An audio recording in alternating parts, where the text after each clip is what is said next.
EcoCash customers have been waking up to money being deducted from their account into an account called EcoCash Banking Services Recoveries. Cassava went on Twitter to explain that the funds are being deducted for recoveries. A bank transaction would have registered as failed, and so funds are reversed to your EcoCash. The funds are then later credited to your bank, meaning that the funds would have been reversed to you twice. Tel1 from the 1st of June has reviewed upwards the price of their customer premises equipment that includes modems, routers, handsets, SIM cards, amongst other devices. The price adjustment sees an increase of 57% from the old pricing. Tel1 also slashed the subscription fees for Diode video on demand service. Diode Premium is now 50% cheaper than before, and Diode on demand is now 63% cheaper than before.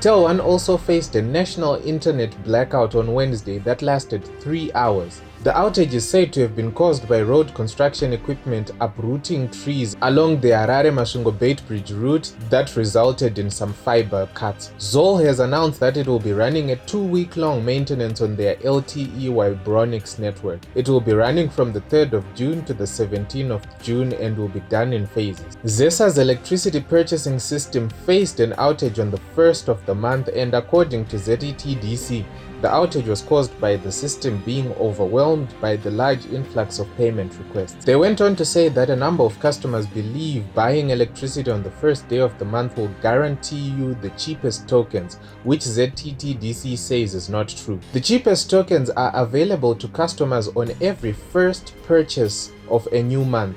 This means you can have your first purchase of the month of June on the 13th of June and still enjoy the cheap tokens, as they are not attached to a specific day of the month. Rwanda has deployed Belgian-made robots at their COVID-19 treatment facility that will be carrying out some medical tasks and reduce risks of medical officers contracting the virus. The robots will be performing tasks like checking temperature, monitoring patients, and delivering food and supplies to the patients. Digital 100 is a YouTube channel run by Pesim Dzinganyama and is providing coding tutorials in Shona. At the moment, there are 9 videos taking users through the process of creating a social media network.